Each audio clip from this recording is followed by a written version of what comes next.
de la mañana y así damos inicio a esta nueva tertulia pastoral, la cual ha estado muy interesante en las últimas semanas hablando acerca de las dispensaciones. En este caso pues vamos ya hoy con el segundo programa acerca de la dispensación de la ley.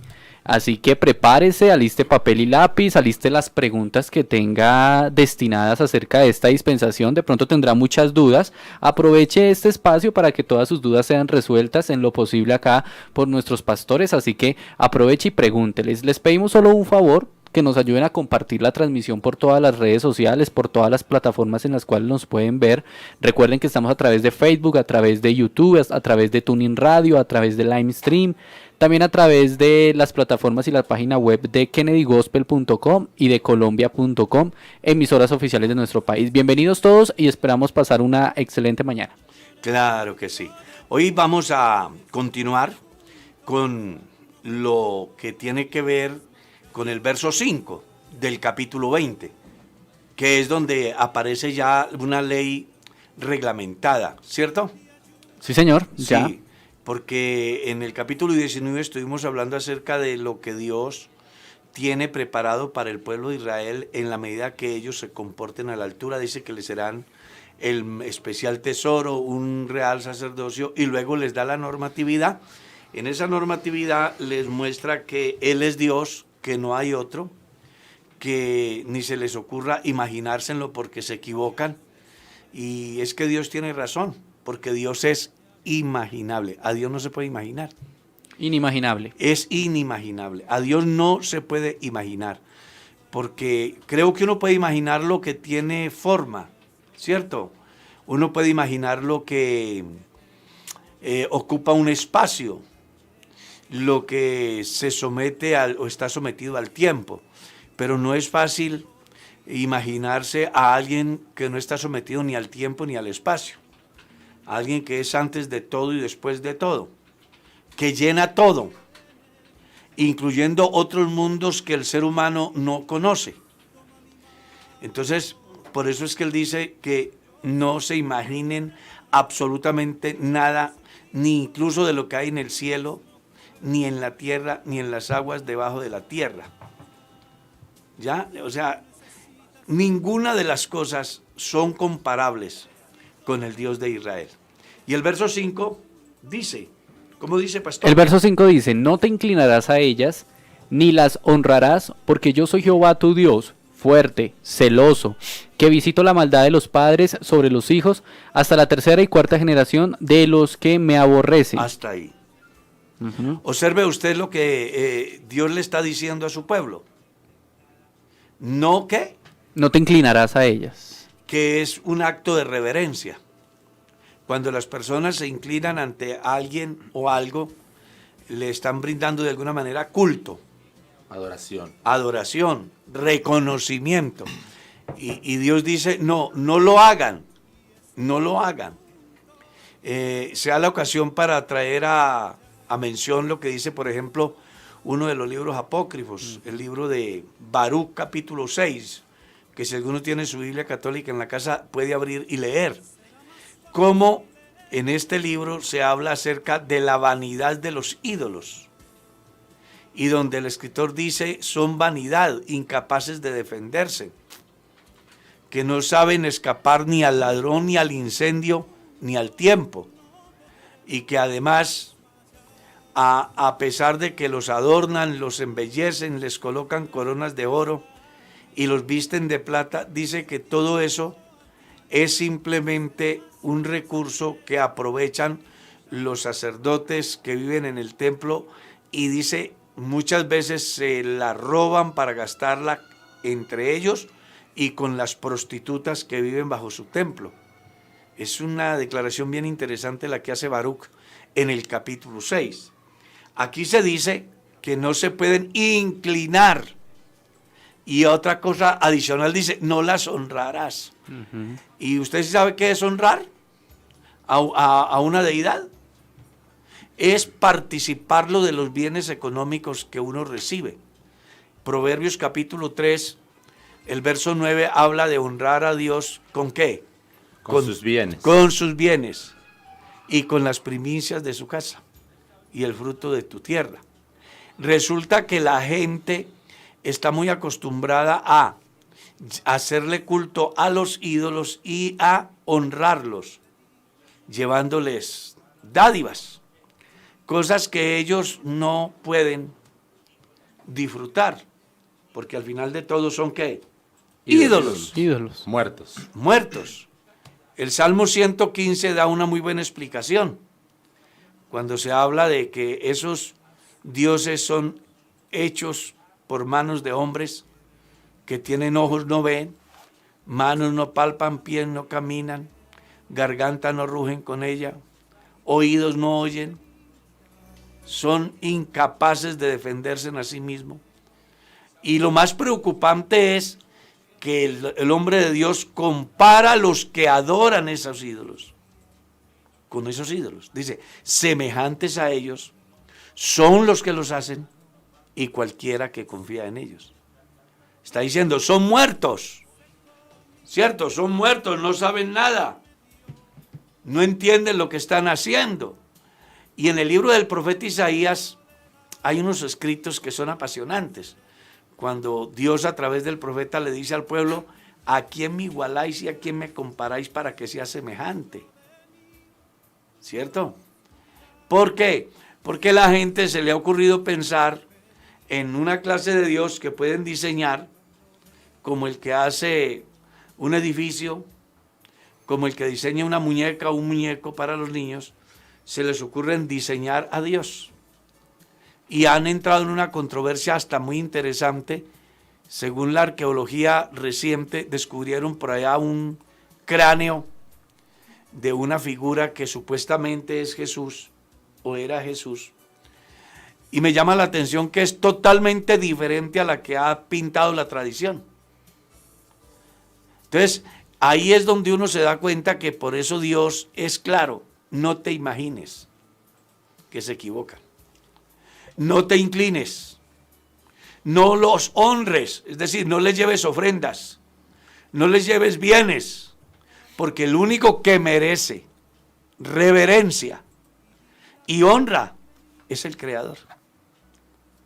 Y creo que ese fue uno de los problemas que afectó a aquellos a los cuales Pablo escribe en la carta a los Romanos en el capítulo 1, el versículo 17 en lo adelante, cuando dice que dejaron de honrar al Creador por honrar a las criaturas. Y cuando Pablo escribe a los colosenses, dice que estas personas vanamente hinchadas se meten en cosas que no saben ni entienden ni han visto. Mostrando pues que hay mucha gente que dice creer, que dice amar, que dice servir, que dice obedecer a Dios, pero están totalmente desenfocados.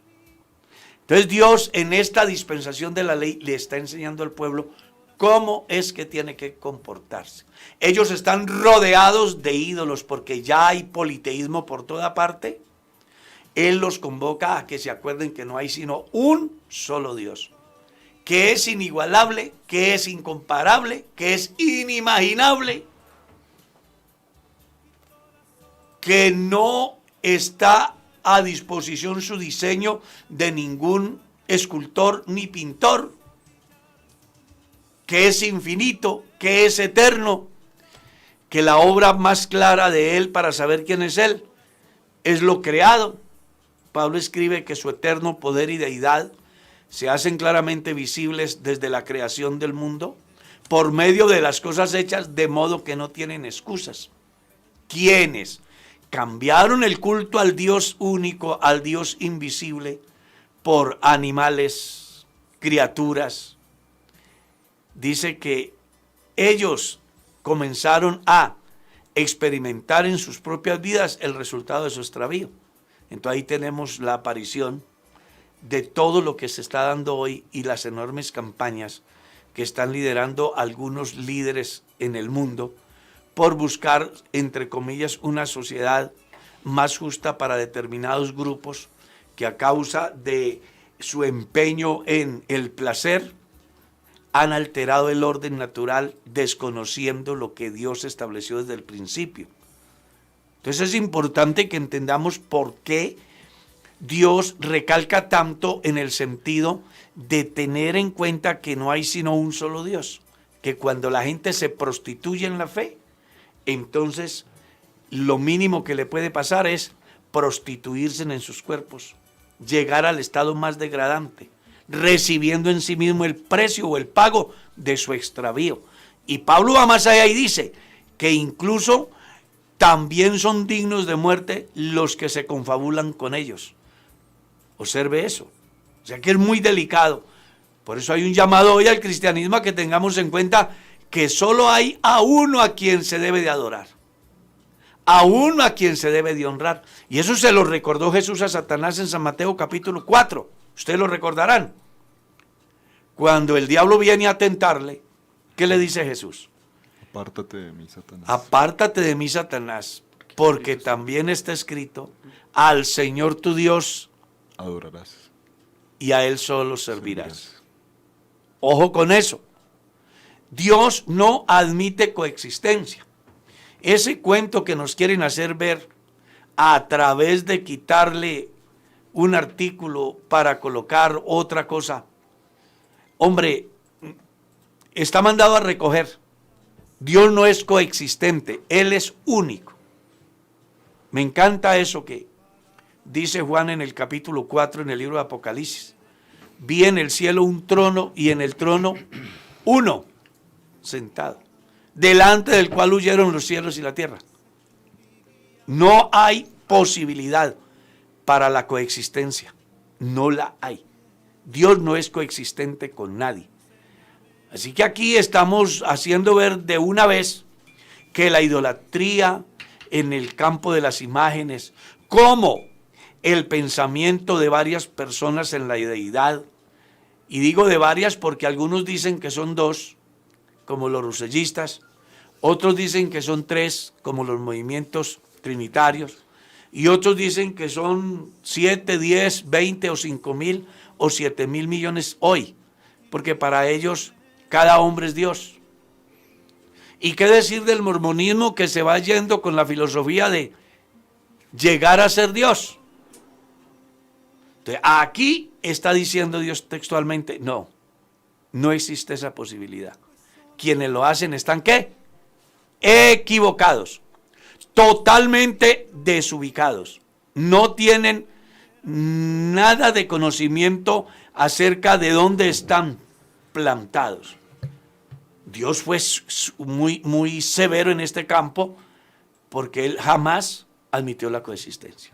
Claro, hermano Carlos, es interesante entonces mirar cómo esta dispensación comienza con el Señor aclarando. ¿Quién es Él? Exacto, y libertando del pensamiento del pueblo de Israel de pronto las costumbres que antes tenían. Cuando estaban en Egipto, pues era un pueblo politeísta, pero el Señor a partir de este momento lo que les está diciendo, ustedes son un pueblo diferente, ustedes son un pueblo especial, ustedes son mi pueblo y por lo tanto tienen que conocer al único y verdadero Dios, y como que les comienza otra vez a organizar las normas del juego o las reglas que van a jugar a partir de ese momento con ellos, y les hace un marco claro para que ellos no se salgan de ahí, que aunque los demás pueblos sean adoradores de ídolos o de imágenes, ellos no pueden serlo así, porque solo existe un único Dios. No, y es que Dios tiene razón, porque imagínense que ellos van a poseer la tierra de todos estos paganos, donde hay dioses por toda parte. Entonces, la normatividad que Él está aquí organizando o dándole al pueblo es para enseñarles a vivir en un lugar donde están rodeados de naciones que tienen muchos dioses. Y en cierta medida es como prevenir precisamente que no sigan en el mismo error de las otras naciones, ¿no? Exactamente, claro que sí. ¿Qué dice Pastor Ramiro? No, pues interesante el asunto porque uno ve como una batalla, ¿no? Las naciones decidieron hacer dioses. Todos los pueblos decidieron hacerse sus propios dioses. Y no hicieron uno ni dos, sino que hicieron muchos dioses. Parece ser que para cada necesidad se crearon un dios. Entre los griegos, para cada situación había un dios. Cada evento necesitaba un dios. Entonces, el Eterno que hizo los cielos y la tierra dice, usted Israel no va a ser así, ustedes como nación van a ser diferente, lo que dice el hermano, van a ser diferente. Les vamos a demostrar que con un solo Dios invisible, ¿sí? Los otros dioses todos eran visibles, pero ustedes con un Dios invisible los van a conquistar y van a demostrar, le van a acabar con el resto, le van a demostrar que todos los demás dioses son falsos y que solo hay un único Dios verdadero. Es que me encanta como dice el verso 5. No te inclinarás a ellas, ni las honrarás porque yo soy Jehová tu Dios. Está diciendo, no hay más, yo soy Jehová tu Dios. Y le aclara sus características. ¿Soy qué? Fuerte. ¿Qué más? Celoso. Celoso. ¿Qué más? Que visito la maldad de los padres sobre los hijos hasta la tercera y cuarta generación de los que me aborrecen. Hermano Carlitos, en ese celoso, quisiera yo, no sé hasta dónde, que nos detuviéramos un poquito la palabra celoso, porque yo la he graficado en una enseñanza, precisamente no me acuerdo si fue este domingo o el pasado, que estaba hablando de ese Dios celoso. Y pues yo le decía a los hermanos, eso es como cuando un hombre se casa, listo, hizo pacto con su esposa. Y luego su esposa también, su esposa ahí también hizo pacto con él, de amarlo, respetarlo. Y de pronto usted encuentra, ese esposo encuentra que la esposa le está diciendo palabras bonitas a otro hombre. Y también está llevando un chocolate, le está llevando, sí, unos dulces, unos caramelos, unos chocolates bien envueltos. Y le está diciendo, mi amor, usted es hermoso, usted es elegante, a alguien que no es el esposo. Y el esposo se da cuenta.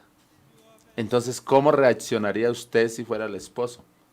Y entonces dice, no, pues me daría celos, me daría rabia, me daría ganas. Eso ha dado Alguien dijo, me dan ganas de matarla para que aprenda a respetar. No, es que ha habido muertes por eso. Ajá. Entonces, Dios aquí dice, yo soy fuerte, pero también soy celoso. Es decir, está diciendo, Él Israel, dice, usted es mi comprometido. ajá. No estoy de acuerdo que comparta mi relación. Que su amor se lo dé a otro Dios. Exactamente, eso es lo que le está diciendo. ¿Y será que para hoy? Igual. Igual. Ahora, observe lo que dice, es que hay algo que vale la pena que nos tengamos una palabra ahí clave, maldad. Ajá. Según aparece aquí, desviarse de la fe en pos de otros dioses es maldad. Y esa maldad dice que es juzgada y castigada hasta la tercera y cuarta generación de los que me aborrecen. Visito la maldad de los padres sobre los hijos, hasta la tercera y cuarta generación. Y está hablando de la idolatría, del pecado de la idolatría, porque es maldad.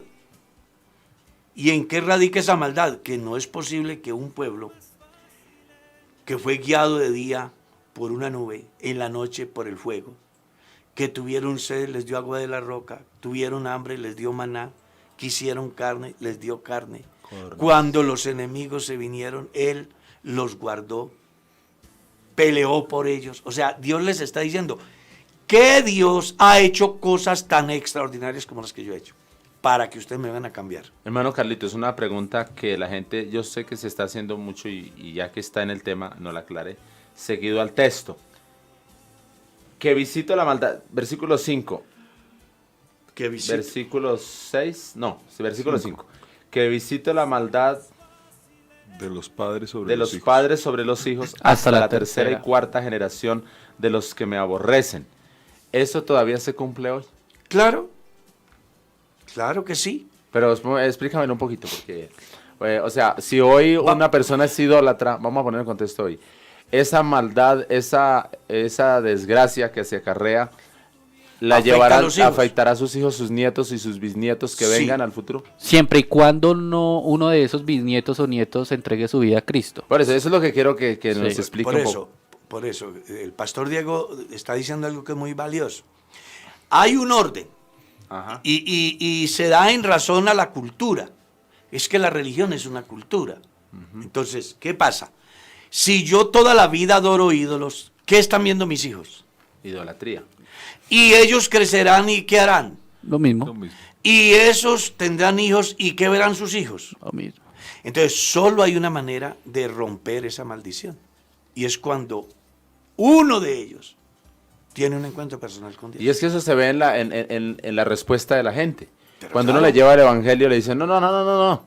Aquí mis padres, mis abuelos fueron de esta religión, mis padres también fueron de esta religión, y veneraron y veneramos y me enseñaron esto, y yo no voy a salir y va de lo que más me allá. enseñaron. La primera religión que vino a Colombia es esta. Sí, y no vamos a cambiar. Y han venido y han pasado más de 500 años y sigue de generación en generación. Pero usted ve los resultados de esa religión. No, desastre. La maldad, dice Dios, la visita de los padres sobre los hijos hasta la tercera y cuarta generación. Y algo muy importante, como dice el pastor Diego, se logra interrumpir eso cuando ocurre un milagro. Es que ahí es donde está la diferencia del cristianismo a las demás religiones. Vea, el musulmán nace musulmán, crece musulmán y se muere musulmán. El católico nace católico, crece católico y se muere católico. El budista nace budista, crece budista y se muere budista. Pero el cristianismo no es así. El cristianismo, así haya nacido en un hogar cristiano, para ser cristiano, tiene que haber un milagro en el camino. Tiene que convertirse. Porque la gente no va a ser salva aquí por herencia. Tiene que haber un milagro. Y ahí es donde vale la pena que tengamos en cuenta esto. Entonces, yo quiero ilustrarles en el sentido de lo que yo he enseñado. Yo siempre he dicho que el pecado va trascendiendo. Y no es que se me ocurra a mí. Uno lo lee en la carta a los Romanos capítulo 5, verso 12. El pecado entró por un hombre. Y así, ¿qué pasó? La muerte. También pasó ¿a quién? A todos los todos hombres. los hombres. ¿Por qué razón? Por cuanto Por todos cuanto pecaron. todos pecaron. Es un virus que va pasando de generación en generación. ¿Cómo se logra combatir ese virus? Cuando le llega la vacuna de Cristo. Exactamente. Porque para el pecado, para esa enfermedad llamada pecado, entiéndase pecado, idolatría, entiéndase pecado, todo lo que... Todo lo que transgrede la palabra. Exactamente. Lo que va en Entonces, contra. de la como palabra. para eso no había medicina, fue necesario que viniera el médico del alma desde el cielo. Y con su propio vacuna, su propia sangre, hiciera posible que esa maldición se interrumpa y aparezca la esperanza. Por eso es que siempre hemos dicho, nuestros hijos no se salvan porque sean hijos nuestros. Nuestros hijos se salvan porque Dios haga el milagro en ellos como lo hizo en nosotros. Esa es la diferencia del cristianismo a las demás religiones. Tal vez uno pase inadvertido eso, pero esa es la gran realidad. De la única manera que la gente puede romper con esa maldición es cuando le dan un espacio a Dios. Ahora mire lo que dice el verso 6. El verso 6. Y hago misericordia a millares, a los que me aman y guardan mis mandamientos. O sea, la misericordia de Dios es para los que le aman. Y guarda sus mandamientos. Porque es importante que entendamos que aunque el plan de Dios es universal, la decisión del hombre define la voluntad de Dios para mí. Porque si yo en vez de acogerme la rechazo, pues me voy a perder. Por eso él dice, hago misericordia a millares de los que me aman. Ojo con eso. Y vuelve y les coloca otro no. ¿Cuál es? El verso 7. No tomarás el nombre de Jehová tu Dios en vano. Ahí tiene. Que es algo que es muy común en la sociedad. La gente invoca el nombre del Señor para cualquier cosa. Y se les olvida que ya está escrito que no se puede tomar. Es más, cuando uno lee la historia, se da cuenta el por qué los israelitas usaron diversidad de nombres para referirse a Dios con el único objeto de no tomar el nombre del impronunciable. Y el nombre del impronunciable, pues ya todos sabemos que eran puras consonantes. De tal manera que no se pudiera pronunciar a causa de su grandeza, su santidad. ¿Ah? ¿No le parece interesante? Y dice que hubo 1300 años en los cuales el nombre de Dios no se mencionó, el nombre de él impronunciable, todo por respeto a no tomar ese nombre En vano. en vano. Y los judíos en un momento dado quisieron hacerlo. Y Jesús los confrontó y les dijo, no me digan Señor, Señor. Porque no todo el que diga así, Entrará en el reino de Dios. claro, pues estaban tomando ¿qué? En vano. Decían mucho, pero practicaban cero. Que es lo que luego Jesús va a cuestionar en el capítulo 7, verso 6 y 7 del Santo Evangelio según San Marcos. Cuando ellos hacían mucha araraca de que eran piadosos, de que amaban a Dios, y él les dice, bien profetizó de vosotros el profeta Isaías. Este pueblo de labios, Me honra. pero el corazón está lejos de mí, enseñando como doctrinas mandamientos de hombres. Qué interesante. Entonces, aquí Dios está diciendo, no tomes el nombre del Señor en vano. No lo uses. Y puede darse hoy. ¿Qué dice pastor? Bueno, hermano Carlos, precisamente yo quería hacerle una pregunta. O Se un ha vuelto- aporte. Creo que es una pregunta y de pronto también nos sirve de aporte. Se ha vuelto muy común en medio de nuestras congregaciones escuchar a veces expresiones como hay poder en el nombre de Jesús con cosas muy elementales o muy sencillas, Que no tienen sentido. que no tienen sentido y que no vale o sea, no tiene ningún tipo de justificación para mencionar el nombre de Dios o invocar el nombre de Dios en un momento determinado. Pasa un animalito y hay poder. Se quemó el arroz. Eso.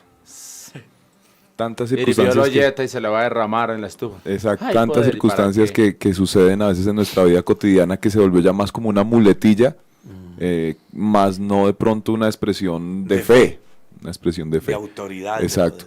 ¿Eso está bien? ¿Sería tomar el nombre de Dios en vano? ¿Sería- Claro. Claro. Está muy mal que los cristianos hagamos eso. Porque les va a pasar lo del pastorcito mentiroso. Cuando de verdad necesiten, No lo va a no va a funcionar. No, es que nosotros tenemos que ser serios en la fe.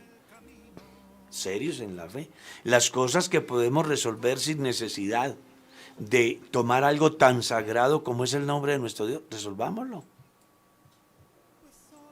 Pues que si tengo la cita a las 3 y me voy a ir faltando un cuarto sabiendo que me demoro media hora, ¿hay poder? No, pues no. Eso usted lo puede solucionar ¿cómo? Yéndose una hora antes. Madrugando más. Madrugando más. La gente tiene que aprender a no tomar el nombre del Señor, nuestro Dios, en vano. Porque el nombre del Señor es poder. Acuérdese que el nombre de Jesucristo representa su autoridad, su presencia, su carácter y su qué, y su... Ay, se me fue la otra partecita. Su carácter, su poder, su autoridad. Se me Su fue. ser, su identidad. Será. Se me escapó. Son 4 cosas que representa el nombre del Señor Jesús. Y el cristiano debe de saber en qué momento se debe de utilizar. ¿Ya? Claro. Por eso usted ve en el libro de los Hechos que los apóstoles utilizaron el nombre en el momento que se necesitó. Hay un paralítico. Eneas, Jesucristo te sana. Hay otro enfermo en el templo de la Hermosa. No tengo plata ni oro. Lo que tengo te doy en el nombre de Jesús. Porque Jesús también había dicho, estas señales seguirán a los que creen en mi nombre. Entonces, es muy delicado que los cristianos juguemos con el nombre del Señor.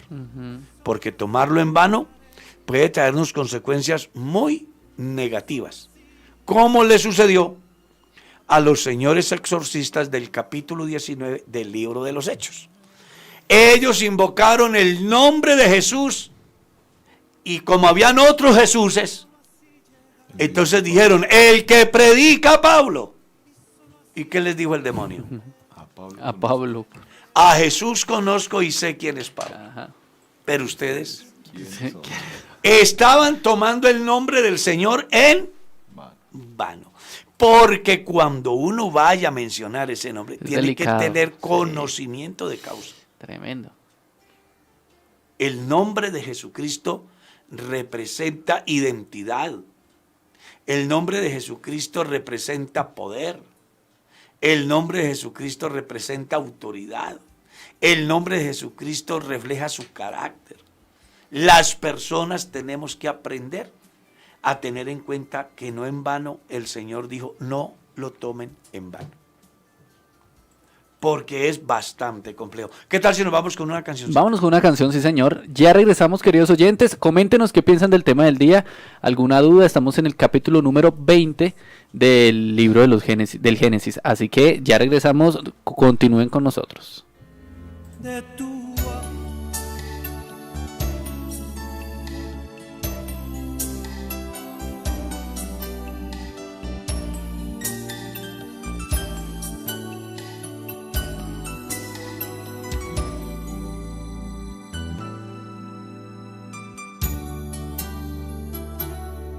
Ayer le dije adiós a mi vida pasada. Ayer le dije adiós al pecado que mi vida agobiaba. Y es que hoy encontré un Salvador. Jesús llegó a mí y me llenó de su amor. Ayer le dije adiós al amor pasajero y di la bienvenida al amor verdadero. Y es que hoy encontré un amigo fiel. Jesús llegó a mí y me llenó de su poder. Jesús secó mis lágrimas, me dio lo que anhelaba, quitó la soledad y ahora es Él quien me acompaña. Hizo brillar su luz y huyó de mí la oscuridad y ahora soy feliz cantando de su amor y de su paz.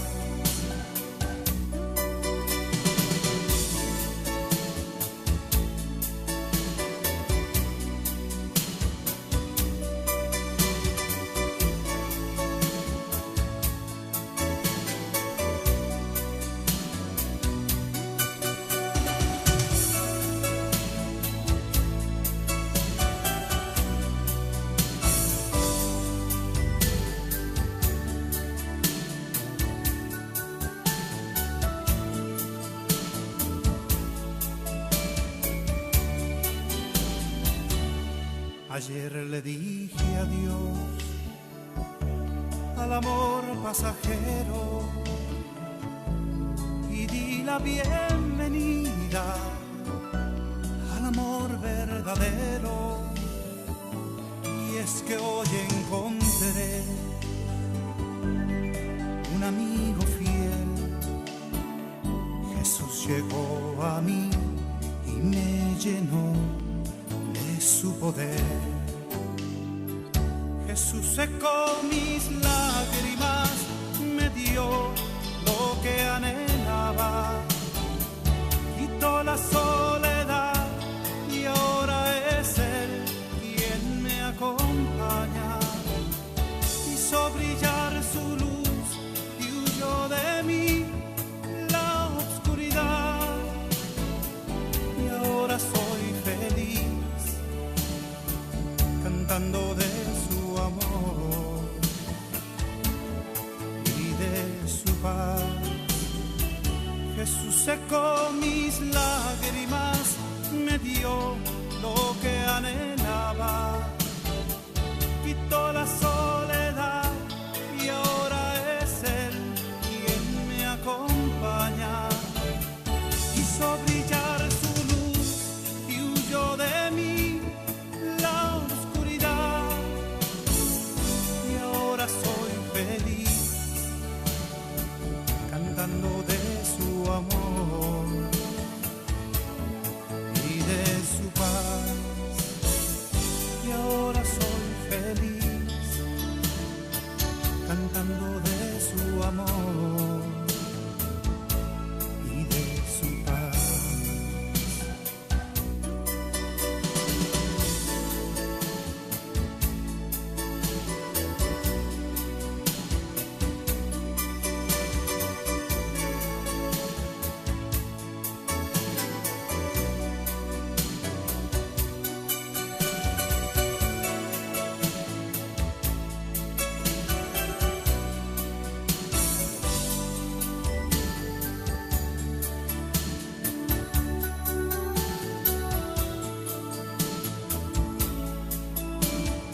día soy feliz, cantando de su amor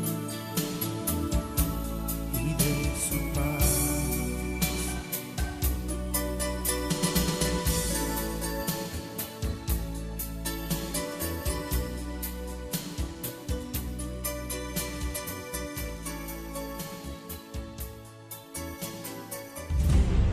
Desde Bogotá, Colombia, 2.600 metros más cerca de las estrellas, transmite Kennedy Gospel Radio, una emisora cristiana con noticias, programas, cultura, información y mucho más.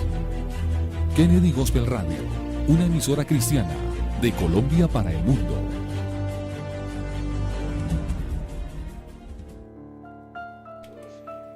10:47 minutos de la mañana y seguimos aquí en los estudios de Kennedy Gospel Radio transmitiendo en vivo y en directo tertulia pastoral a esta hora, saludando a cada uno de los oyentes que se han conectado, nos han enviado sus saludos. Quiero saludar en esta hora especialmente al pastor Andrés Mena, que nos saluda desde el distrito número 31 en el Valle del Cauca, así que un saludo para él que está allí y a todos y cada uno de los que están allí, a todos. Para el papá, para el hermano Carlos. A su merced lo distingue. Claro, yo los conocí a ellos. Al joven que está escribiendo lo conocí jóvenes. Pues si son los que yo pienso que Sí. son, que es en el centro del valle, ellos estuvieron por ahí. Es una bendición, un saludo muy grande para ellos, claro. Y para todos los que nos escuchan desde diferentes partes de Colombia y del mundo, como nuestro hermano William Rodríguez desde el país de México. Claro que sí. Entonces, entrando en materia, vamos a recordar lo que dijimos la semana pasada.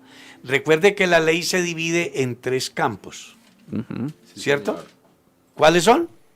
La ley, lo moral, lo civil y lo ceremonial. O en 3 facetas, sí. En 3. Ley moral, ley civil y ley y ceremonial. ley ceremonial. Vamos a entrar a una de las facetas llamada ceremonial, que tiene que ver con la observancia del día Sábado. sábado. Ah, ok. La ley ceremonial. Exactamente. Entonces, aquí se inicia el orden de la ley ceremonial que luego, Es decir, que las anteriores, ¿qué tipo de leyes son, hermano Carlos? ¿Moral? Morales y civil. es que la ley se divide en 3 campos. Pero los anteriores, cuando dice no tomarás el nombre de Dios en vano, no harás imágenes, Son morales. Son morales. Ok, Morales perpetuas. Me volé. Sí, señor. perfecto. Y aquí viene una ley que es ceremonial, Ceremonial. que es el punto de partida de las leyes ceremoniales que van a aparecer ya a partir del capítulo 25, donde se establece el tabernáculo, se organiza el orden de los sacrificios, en fin, toda esa ley. Entonces él comienza diciendo, acuérdate Acuérdate del día de reposo para santificarlo. 6 días trabajarás y harás toda tu obra, mas el 7º día es reposo para Jehová tu Dios. No hagas en él obra alguna.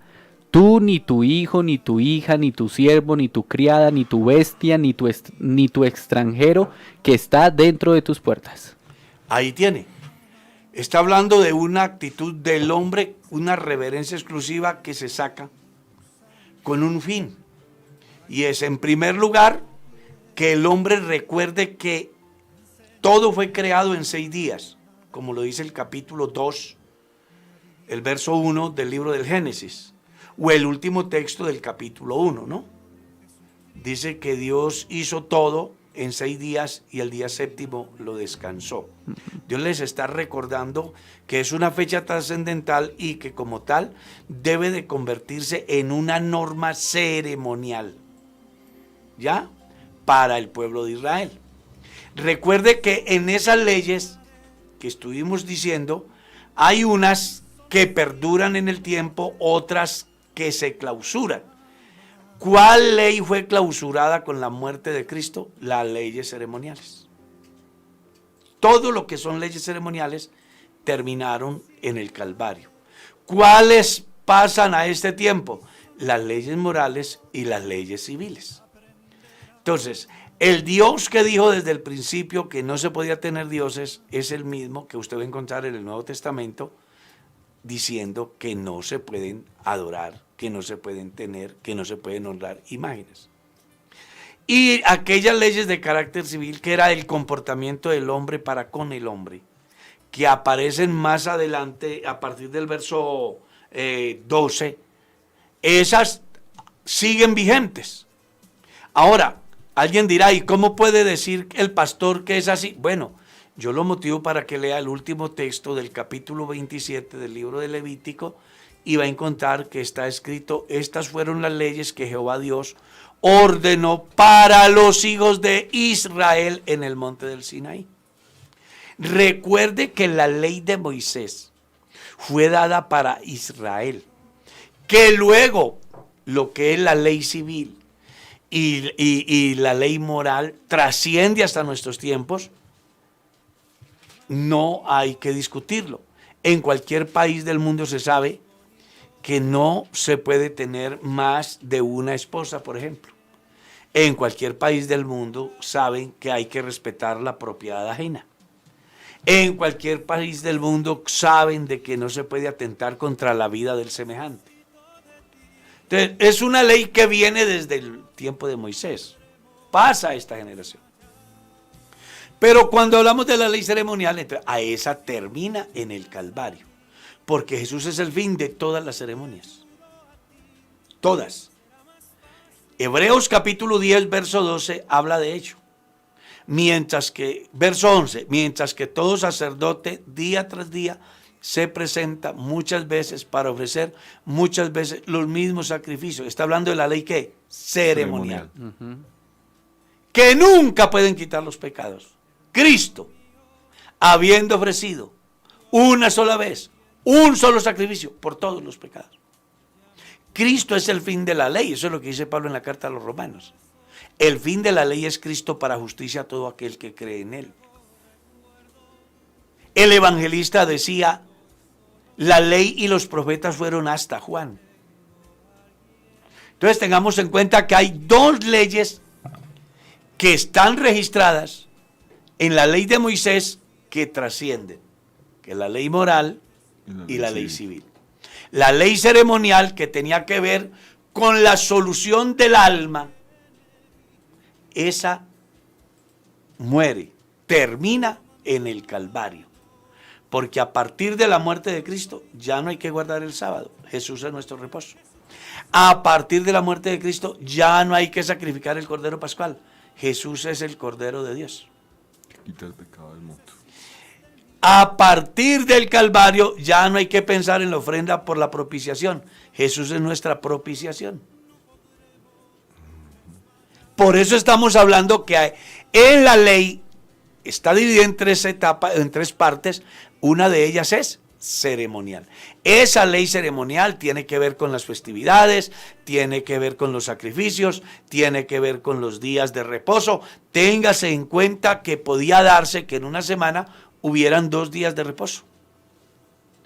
¿Y cómo puede ser eso? Supongamos que el día séptimo cae el viernes, por ejemplo, hoy es el primer día de la fiesta y es martes, ¿cierto?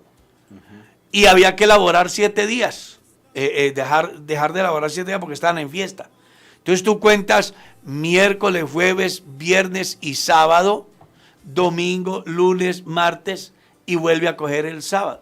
Entonces, habían 2 sábados en una semana.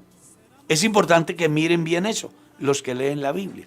Como dos, no, bueno, no 2 sábados, como, o sea, dos no 2 sábados semanales, sino 2 sábados 2 días de reposo. 2 días de reposo, pero que equivalen a sábado. Ahí es cuando uno hace la cuenta por qué Jesús, y algunos se están matando la cabeza, por qué Jesús muere un viernes en la tarde y resucita un domingo y no encuentran los 3 días. Porque es que a la verdad Jesús no muere un viernes. Exactamente. Pero ese era otro tema, ¿cierto? Jesús no Para no murió. metérmele allá al... No, pero está bien porque vale la pena que la gente conozca eso. Entonces, en ese orden de ideas, recuerde, la ley ceremonial muere en la cruz del Calvario. Sí. Las otras leyes siguen. Luego viene ya la ley civil, que es el comportamiento hacia los demás. ¿Cuál era? Honrar al padre y a la madre. Versículo 12. La legislación colombiana, por ejemplo, ya ha incluido una ley que sanciona a los hijos que abandonan a sus padres. Ya en Colombia está esa ley. Los desheredan. Los desheredan. Incluso los pueden expropiar, ¿no? Pueden ser sancionados según la ley. Dios busca que la gente se comporte con el semejante y comienza con lo más importante, que es lo que a veces nosotros como iglesia no tenemos en cuenta, y es la familia. ¿No le parece interesante? El punto de partida que Dios establece en el campo de la ley civil es la familia. Tienen primero que saber tratar a la familia. Honra a tu padre y a tu madre. ¿Cierto? Sí, señor. Para que te vaya bien. Para que tus para días que tus días días se alarguen. se alarguen en la tierra que Jehová tu Dios te da. Y empieza, no matarás, o sea, ya hizo la primera. Ya, la primera es Honrar a padre y madre. Ahí está. Luego dice, no matarás. que es el homicidio. El homicidio. Hoy en día, pues nadie puede cometer homicidio. No, esa ley está vigente. Exacto. La ley civil. No cometerás adulterio. Esa ley está vigente. Si una mujer está casada, un hombre está casado y su mujer le fue infiel, él puede acudir al Estado civil y es una causal para un divorcio. Exacto. Ahí está. No hurtarás. Sí, hay cantidad. Esta semana capturaron a una señora que se le Un olvidó paquete pagar de galletas. un paquete de galletas y le hicieron todo un escándalo. Una anciana que pagó unas cosas Y no pagó las galletas. porque iban en el fondo de lo que ella llevaba ahí. No sabemos la intención. Lo cierto es de que un paquete de galletas formó un escándalo en los medios de comunicación. Así es. Cosa que no forma escándalo otras cosas que sí. Mejor dicho. Se pierden. No nos metamos en política. No hablarás contra tu prójimo. Ojo, No hablarás contra tu prójimo. Falso testimonio. si hay demandas Sí, señor. en la corte Por injuria y por calumnia. injuria y calumnia. Ya ni la verdad se le puede decir, porque también, aunque le esté diciendo la verdad, Claro. pero le... No hablarás contra tu prójimo falso testimonio. ¿Y qué más dice? No codiciarás la casa de tu prójimo. Tampoco la mujer de tu prójimo. ni su asno. Ni su siervo. Ni su criada. Ni su buey. Ni Ni su su buey. buey, ni su asno. Ni su asno. Ni cosa alguna de tu prójimo. Ujú.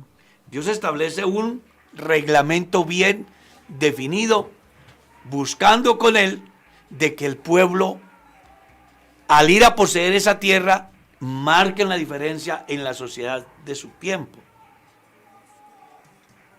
Ahora, es bueno tener en cuenta que esta ley, esta dispensación que estamos hablando acá, estamos hablando de lo que es la normatividad para el pueblo que va a vivir allá. Sí. Desde el punto de vista religioso, civil y moral. ¿Ya? Ujú. Pero esta ley de Moisés reúne 1500 años. Eso duró la dispensación de la ley. Y esa dispensación la podemos dividir en 3 etapas, que fue la Torá, los jueces y los salmos. ¿Ya? Los jueces dicen que duraron 400 años. ¿Cuánto tiempo vivieron los reyes? Si hacemos una cuenta, nos vamos a dar por informado de que una de las dispensaciones más extensas fue la de la ley. Pero cuando entramos a este caso, abriéndonos a lo que es como la dispensación de la ley, en su totalidad, los primeros 5 libros y de una manera más estricta, los 4, después del Génesis, los 4 libros que siguen, es la normatividad, porque el Génesis no es una ley, es la historia de la creación, el origen de todo. Se atribuye a la ley porque fue escrita por Moisés, ¿ya? Pero en sí, Génesis no tiene una normatividad definida, son pocas. Las normas que aparecen en la ley es, por ejemplo, en el Génesis es no comer la sangre, Sí. ¿cierto? Es una de las leyes más fuertes que aparecen ahí. Ujú.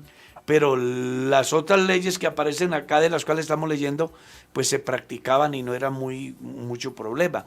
Cuando Caín mata a Abel, pues se labra una desgracia, pero ya es una situación más ética que de ley, que fuera un tribunal, porque no estaban establecidos. El caso de la procreación, se reproducían entre ellos, no estaba la normatividad de la ley. Entonces los 4 libros, Éxodo, Levítico, Número y Deuteronomio, eso en sí es la Torá, es donde está la ley. Después de ahí, entonces ya van a venir la conquista de Josué y los jueces. Los jueces que duraron 400 años, con una particularidad, y es que cada vez que entró un hombre a liderar, Dios ayudó a su pueblo, pero murió el juez y el pueblo se corrompió. El pueblo Hacían lo que bien les pareciera. hacía lo que... Entonces, prueba de que cuando el hombre se gobierna a sí mismo, no hay nada. Sí. No hay nada. Por ahí recuerdo que hubo una tragedia en Estados Unidos. Y entonces le preguntaron a la hija de un gran evangelista, ¿dónde estaba Dios? Ese día de esa tragedia que hubo miles y miles de muertos.